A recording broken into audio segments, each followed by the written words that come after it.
ఇక హెచ్సియు భూములపై కన్నేసిన కాంగ్రెస్ కుట్రలు బట్టబయలయ్యాయి. హెచ్సియులో పరిస్థితుల పరిశీలనకు వచ్చిన సుప్రీంకోర్టు కమిటీని కలవకుండా కాంగ్రెస్ నాయకులు ముఖం చాటేశారు.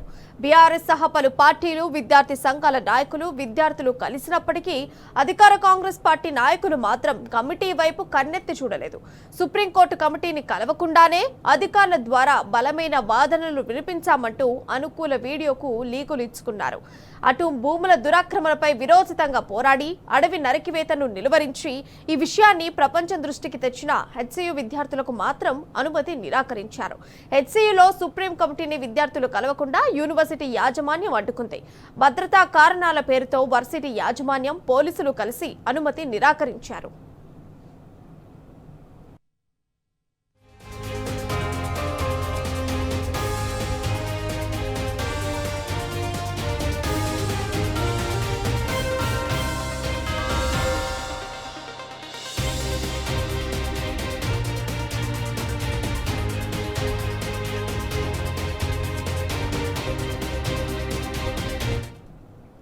అటు కేంద్ర ప్రభుత్వ ఆధీనంలో నడిచే హెచ్సియు యాజమాన్యం, ఇటు రాష్ట్రంలోని కాంగ్రెస్ ప్రభుత్వం కింద పనిచేసే పోలీసులు మిలాఖతయ్యారు.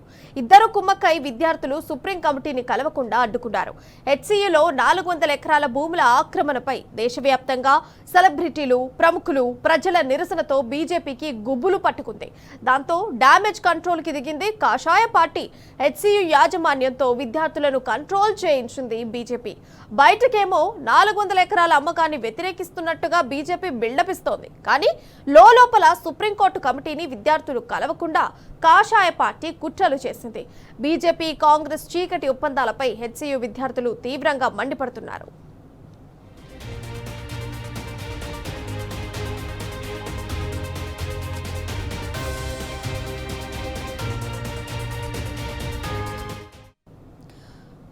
ఇక ఈ అంశానికి సంబంధించిన సమాచారం క్రైమ్ బ్యూరో చీఫ్ భాస్కర్ ఫోన్ల ద్వారా అందిస్తారు.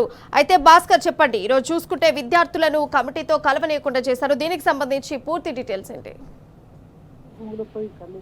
కాంగ్రెస్ ప్రభుత్వం కుట్రలు ఒక్కసారిగా ప్రతాపంచమైనటువంటి పరిస్థితి కనిపిస్తోంది. అవన్నీ కూడా బయటకు ఇప్పుడు ప్రజలకు అర్థమవుతున్నటువంటి పరిస్థితి కనిపిస్తోంది. ఎస్పీలో పరిశీలనకు వచ్చినటువంటి సుప్రీంకోర్టు కమిటీకి కలవకుండా వారిని ముఖం సాటేసినటువంటి కాంగ్రెస్ నాయకులు, కనీసం బీఆర్ఎస్ సహా పలు పార్టీల విద్యార్థి సంఘాల నాయకులు కూడా వాళ్ళు వచ్చినటువంటి సందర్భాల్లో వాళ్ళు చేసినటువంటి వైఖరిని అందరూ కూడా గుర్తించుకుంటున్నారు. విద్యార్థులు కలిసినప్పటికీ కమిటీ వైపు కన్నెత్తి చూడకుండా అధికార పార్టీకి సంబంధించినటువంటి కాంగ్రెస్ మాత్రం వాళ్ళకు ఉన్నటువంటి వైఖరిని మరోసారి స్పష్టం చేసింది. సుప్రీంకోర్టు కమిటీని కలవడానికి అధికారుల ద్వారా బలమైన వాదనలు వినిపించామంటూ అనుకూల మీడియాలో లీకులు ఇచ్చుకుంటూ భూములు దురాక్రమణపై వీరోచితంగా పోరాడినట్టుగా చెప్పుకుంటున్నటువంటి పరిస్థితి కనిపిస్తుంది.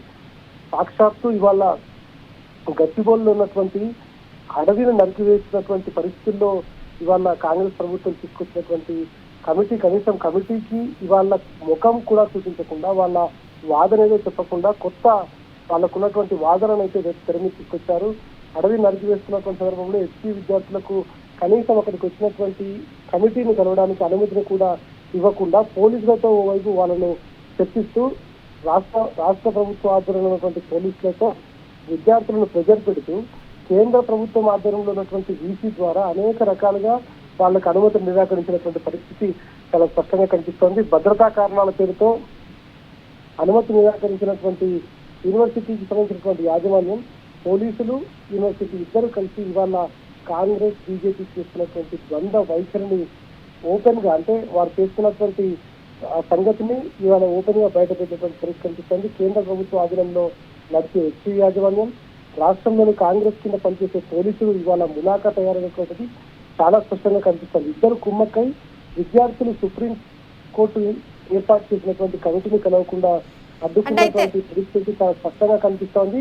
హెచ్సిలో 400 ఎకరాల భూముల ఆక్రమణపై దేశవ్యాప్తంగా సెలబ్రిటీలు, ప్రముఖులు, చాలా మంది సినిమాకి సంబంధించినటువంటి వాళ్ళు కావచ్చు, పర్యావరణవేత్తలు కావచ్చు, వాళ్ళందరూ అనేక రకాలుగా బీజేపీకి సంబంధించినటువంటి వ్యవహారంలో, కాంగ్రెస్ సంబంధించినటువంటి వ్యవహారంలో ఇది సరైనటువంటి పద్ధతి కాదు, కేంద్ర ప్రభుత్వం ఇన్వాల్వ్ కావాలి, రాష్ట్ర ప్రభుత్వం ఇన్వాల్వ్ కావాలి, ఖచ్చితంగా దీన్ని కంట్రోల్ చేయాలి, ఇది ఈ భూమిని పోకుండా కాపాడాలని చెప్పుకుంటున్నటువంటి ఎస్సీ యాజమాన్యంతో విద్యార్థులను కంట్రోల్ చేయించినటువంటి బీజేపీ బయటకు వచ్చేమో 400 ఎకరాల అమ్మకాన్ని వ్యతిరేకిస్తున్నట్టుగా విజ్ఞాపిస్తుంది. కానీ లోపల సుప్రీంకోర్టు కమిటీని విద్యార్థులు కలవకుండా చేసినటువంటి వ్యవహారం ఏదైతే ఉందో ఆ కుట్రలను బీజేపీ కాంగ్రెస్ చీకటి ఒప్పందాలపై ఇప్పటికే ఎస్పీఓ విద్యార్థులు తీవ్ర ఆగ్రహం వ్యక్తం చేస్తున్నారు.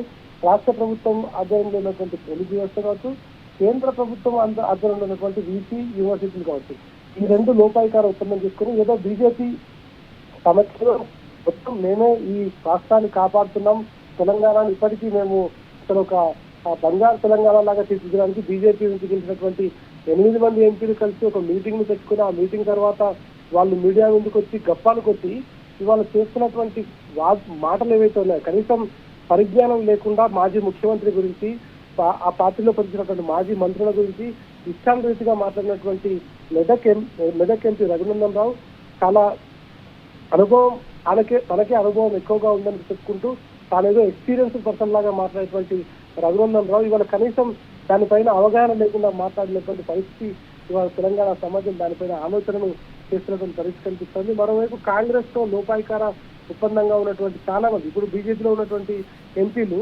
చాలా మంది ఇప్పటికే మహబూబ్ నగర్ కావచ్చు, రంగారెడ్డి కావచ్చు, ఇతర ఎంపీలు ఎవరైతే ఉన్నారో వాళ్ళంతా కూడా బీజేపీతో లోపాయికార ఒప్పందం పెట్టుకున్నటువంటి కాంగ్రెస్ పార్టీలో ఉన్నటువంటి వ్యక్తులతో టచ్ లో ఉంటూ కనీసం ఇవాళ హైదరాబాద్ ప్రజలు ఇవాళ బీఆర్ఎస్ పార్టీకి ఓటేసి గెలిపించిన సందర్భంలో కావాలని హైదరాబాద్ ప్రజలను ఇబ్బంది పెట్టే విధంగా హైదరాబాద్ ప్రజలకు వచ్చేటువంటి ఆక్సిజన్ ఏదైతే ఉంటుందో దాన్ని కూడా డిస్టర్బ్ చేసి దీన్నంతా డిస్ట్రాయ్ చేయాలనేటువంటి ఉద్దేశంతో బీజేపీ కాంగ్రెస్ చేస్తున్నటువంటి వ్యవహారం అయితే చాలా స్పష్టంగా కనిపిస్తోంది. కనీసం బీజేపీ కేంద్రంలో అధికారంలో ఉంది. దీన్ని అడ్డుకోకపోగా వచ్చినటువంటి సుప్రీంకోర్టు చూసినటువంటి కమిటీ ముందు వాళ్ళు చెప్పేటువంటి మాటలు చెప్పకపోగా బీఆర్ఎస్ పై ఇతరులపై అంటే ఇక్కడ ఎవరైతే ప్రజాప్రతినిధులు ప్రజల నుంచి ఎన్నుకోబడి ప్రజాప్రతినిధులు బీఆర్ఎస్ పార్టీపై వాళ్ళపైన వ్యంగ్యాస్త్రాలు చేస్తున్నటువంటి పరిస్థితి కనిపిస్తుంది. విద్యార్థులందరూ కూడా కలిసికట్టుగా పోటీపడి ఇవాళ భూములను కాపాడే ప్రక్రియ కొనసాగిస్తే కాంగ్రెస్ ఉన్నటువంటి ఎంపీలు మాత్రం ఇది నార్త్ ఇండియా లాబింగ్, నార్త్ ఇండియాను డెవలప్ చేయడానికి సౌత్ ఇండియాలో ఉన్నటువంటి వాళ్ళంతా కూడా కలిసి నార్త్ ఇండియాలో ఉన్నటువంటి ఇక్కడ డెవలప్ కాకుండా చేస్తున్నారనేటువంటి ఒక ద్వంద్వ వైఖరి. అంటే ఇక్కడ కేవలం విద్యార్థులను రెచ్చగొట్టే వ్యాఖ్యలు కాంగ్రెస్ పార్టీకి సంబంధించినటువంటి ఎంపీలు చేయడం, ఇక్కడ బీఆర్ఎస్ పార్టీ గతంలో అనేక రకాలుగా ఈ భూమిని కాపాడే ప్రయత్నం చేస్తే ఆ క్రెడిబిలిటీని బీఆర్ఎస్ పార్టీకి రాకుండా ఇవాళ కేవలం 400 ఎకరాలను కాంగ్రెస్ పార్టీ కట్టబెట్టడానికి బీజేపీ ఎంపీలు కాంగ్రెస్ పార్టీతో కలిసి చేసుకున్నటువంటి ఒప్పందం లాగే కనిపిస్తుంది తప్ప ఎక్కడ విద్యార్థుల కోసమో ఇవాళ రాష్ట్రం కోసమో భూములను కాపాడే ప్రయత్నం మాత్రం ఎక్కడా కనిపించలేదనేటువంటిది ఎస్సీ విద్యార్థులు అందరూ కూడా తీవ్రమైనటువంటి ఆవేదన వ్యక్తం చేస్తున్నారు. దీంట్లో కాంగ్రెస్ బీజేపీ అనే పార్టీలు కాకుండా ఇవాళ ఖచ్చితంగా 400 ఎకరాల భూమిని కాపాడడానికి అనేక రకాలుగా ప్రయత్నం చేస్తున్నాం. మాతో పాటు బీఆర్ఎస్ పార్టీ కలిసి వచ్చింది. వాళ్ళు అన్ని రకాలుగా ఫైట్ చేస్తున్నారు. సోషల్ మీడియా ద్వారా సెలబ్రిటీలు, సినిమా ఇండస్ట్రీకి సంబంధించినటువంటి వాళ్ళు, పర్యావరణవేత్తలు, ప్రకృతి ప్రేమికులు అందరూ కూడా తమకు అండగా ఉన్నారని చెప్తారు. ఇవాళ అమెరికా లాంటి దేశాల్లో 50,000 ఎకరాలు, 1,00,000 ఎకరాలు యూనివర్సిటీలు ఏర్పాటు చేసినటువంటి సందర్భంలో మనకు ఉన్నటువంటి 400 ఎకరాల యూనివర్సిటీలో భూమిని కాపాడుకోలేనటువంటి పరిస్థితుల్లో ఇవాళ తెలంగాణ ప్రజానికం ఉంటే ఇవాళ దానికి ఎట్లాంటి అర్థం వస్తుందో వాళ్ళు ఇప్పటికైనా ఆలోచించుకోవాల్సినటువంటి అవకాశం కనిపిస్తుంది. అడవిని నరికివేసి అక్కడ దాన్ని రియల్ ఎస్టేట్ వ్యాపారం చేయాలనేటువంటిది రాష్ట్ర ప్రభుత్వం నిర్ణయం. దాన్ని సమర్థిస్తూ పైన దాన్ని కాపాడే ప్రయత్నం చేస్తూ ఏదో రకంగా మేము ఉన్నామని చెప్పడానికి మమ్మల్ని గుర్తించండి అని వాళ్ళు తాపత్రయపడుతుంది బీజేపీ వాళ్ళు. కానీ ఎవరు కూడా హైదరాబాద్ సెంట్రల్ యూనివర్సిటీని కాపాడే ప్రయత్నం చేయడం లేదు. దీంట్లో భాగంగా విద్యార్థులు అక్కడికి వచ్చినటువంటి కమిటీని కలవడానికి అనేక రకాలుగా ప్రయత్నాలు చేసినా కనీసం వాళ్ళకు అట్లీస్ట్ ఆ కమిటీతో కలిసే ఏర్పాటులో ఎవరు కూడా ముందు లేదు. కాంగ్రెస్ పార్టీ అయితే ఆ కమిటీ రాగానే పారిపోయినటువంటి పరిస్థితి. బీజేపీ వాళ్ళు మేము ఏదో చేస్తున్నాం అని చెప్తున్నప్పటికీ కేవలం విద్యార్థులు అక్కడికి వస్తే అంత ఇన్ఫ్లుయెన్స్ ఉన్నటువంటి బీజేపీకి సంబంధించినటువంటి ఎంపీలు విద్యార్థుల పక్షాన్ని నిలబడి ఎందుకు విద్యార్థులు కనిపించలేదు అన్నటువంటిది విద్యార్థులు తీవ్రంగా ఆవేదన వ్యక్తం చేస్తారు. బీజేపీ కాంగ్రెస్ కలిసి ఇవాళ హైదరాబాద్ సెంట్రల్ యూనివర్సిటీ 400 ఎకరాలను భారతం చేయడానికి రిజిస్టర్ కంపెనీలకు ఇవ్వడానికి కోరుకున్నారు. దానికోసమే ఇవాళ ఇట్లాంటి కుట్రలు చేస్తున్నారని చెప్తున్నారు. ఎన్ని కుట్రలు చేసినా విద్యార్థులు మాత్రం ఖచ్చితంగా ఇవాళ 400 ఎకరాలలో 400 గజాలు కూడా పోకుండా దానికోసం మేము ఫైట్ చేస్తామనేటువంటి చాలా స్పష్టంగా చెప్తా ఉన్నారు.